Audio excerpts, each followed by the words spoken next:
तो चलिए इसी सुरक्षा कवच की बात करते हैं। भारत की घरेलू कहानी क्या कहती है? 7.4% की वास्तविक जीडीपी वृद्धि का अनुमान वित्त वर्ष 26 के लिए। पूरी दुनिया में जब बड़ी बड़ी अर्थव्यवस्थाएं संघर्ष कर रही हैं, तब ये आंकड़ा तो सच में कमाल का है।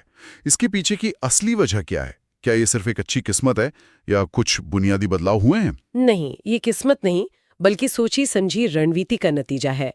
इस ग्रोथ के दो मजबूत इंजन हैं। एक है डिमांड साइड यानी मांग पक्ष, जिसे हमारी और आपकी खरीदारी और देश में हो रहा नया निवेश चला रहा है।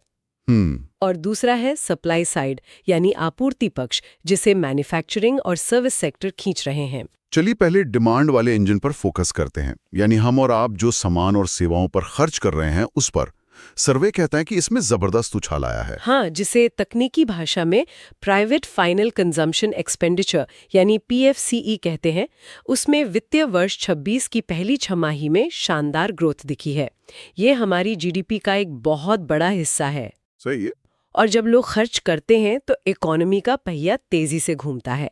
हालांकि एडवांस्ड एस्टिमेट दूसरी छमाही में थोड़ी नरमी का इशारा करते हैं, पर वो शुरुआती आंकड़े हैं। हाई फ्रीक्वेंसी इंडिकेटर्स देखें, जैसे ई-वे बिल का बनना, जो कि सामान की आवाजाही का संकेत है, तो उसमें लगभग 19.4% की बढ़ोतरी हुई है। 19% से ज्यादा। हाँ, ये दिखाता है कि खपत की रफ्तार बनी हुई है। साथ ही GST और इनकम टैक्स में जो सुधार हुए हैं, उनका भी पॉजिटिव असर पड़ा है। ये तो हुई खर्च की बात। लेकिन क्या कंपनियां भी इतना ही आत्मविश्वास महसूस कर रही हैं?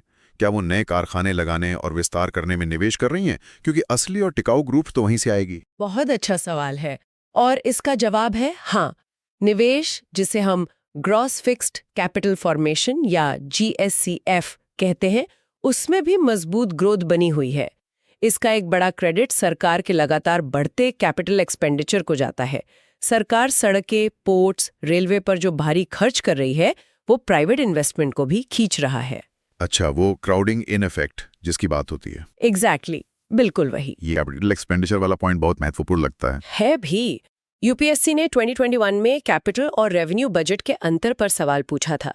जब सरकार कैपिटल पर खर्च करती है, तो वो भविष्य के लिए एसेट्स बनाती है, जिसका इकोनॉमी पर कई गुना असर होता है। सही बात है। यह सिर्फ एक साल का खर्च नहीं, बल्कि आने वाले कई सालों के लिए ग्रोथ की नींव रखना है। ठीक है, तो डिमांड साइड तो मजबूत दिख रही है, अब सप्लाई साइड पर आता है।